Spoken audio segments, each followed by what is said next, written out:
Bonjour, aujourd'hui tu vas apprendre à connaître le nombre 10.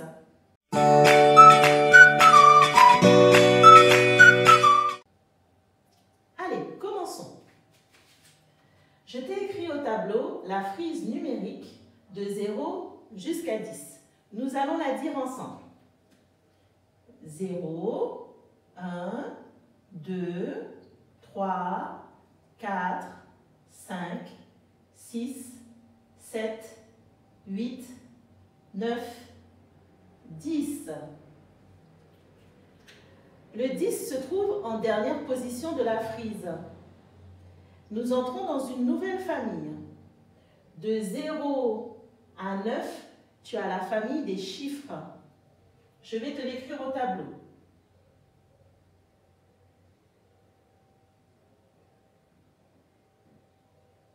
Les chiffres. Et le dernier, le 10, c'est un nombre. Le nombre. Je vais te l'écrire un petit peu plus gros au tableau. 10.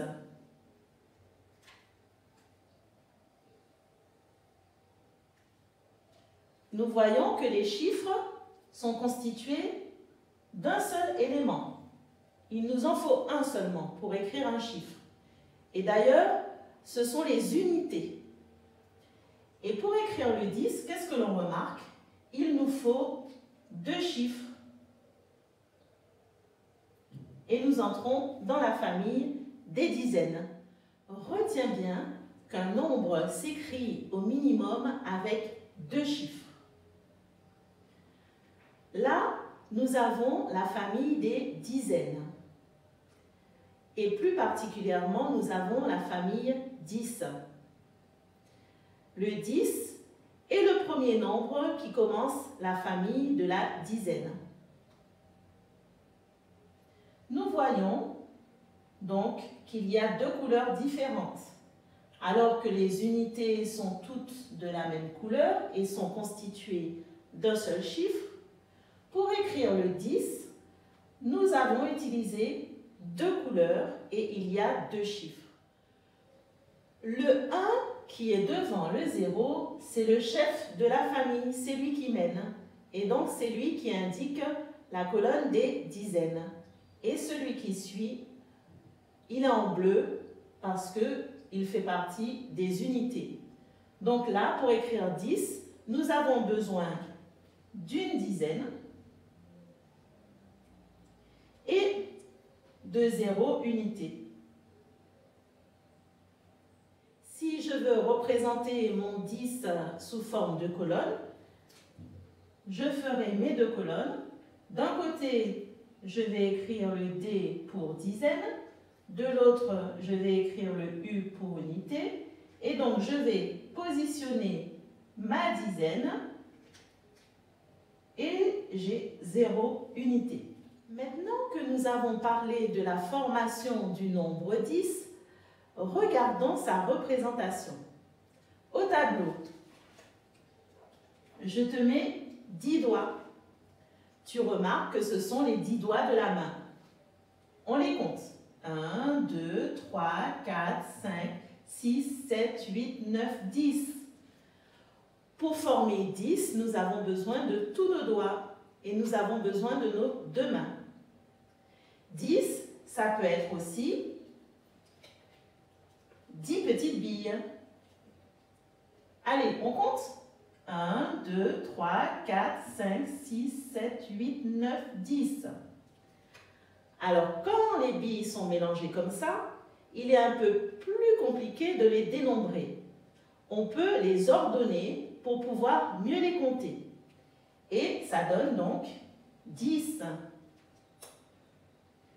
Tu vois que quand on range les billes deux par deux et en ligne, c'est quand même plus facile de les compter. On va les compter. 1, 2, 3, 4, 5, 6, 7, 8, 9, 10. Et si on veut compter 2 par 2, ça fait 2, 4, 6, 8, 10. Et sinon, on peut utiliser aussi des dés pour pouvoir compter 10.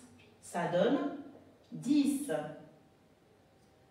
Et on voit qu'avec des faces de dés, ça nous fait 2 paquets de 5.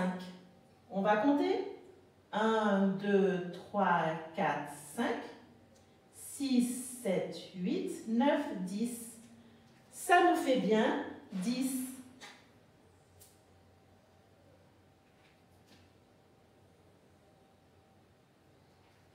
Et voilà. Continuons. Au tableau, je t'ai dessiné la maison du 10.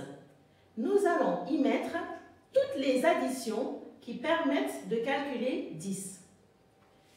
Si tu regardes bien, tu verras que pour constituer la maison d'addition, on suit l'ordre des chiffres. Alors, nous allons de 0, 1, 2, 3, 4, 5 et après, nous continuerons ensemble.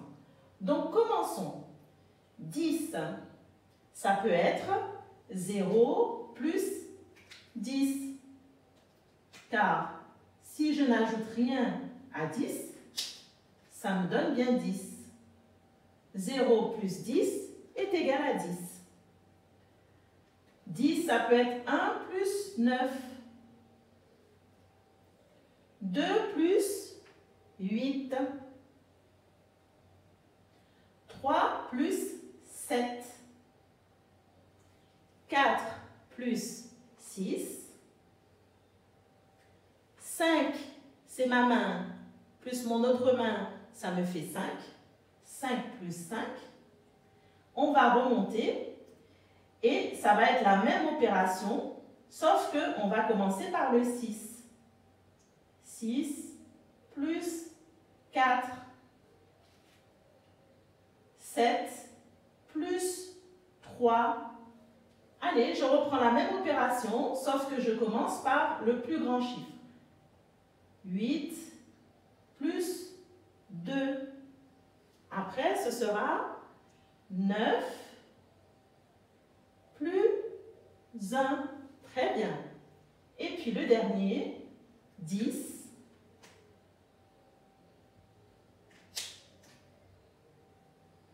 plus 0. Bravo! Nous avons écrit notre maison du 10. Pour finir, je vais écrire en lettres 10. Ou bien, avec un D minuscule, 10. Et voilà. Aujourd'hui, tu as appris à connaître le nombre 10. À bientôt! Maintenant que tu as tout compris, entraîne-toi en faisant les exercices ci-dessous.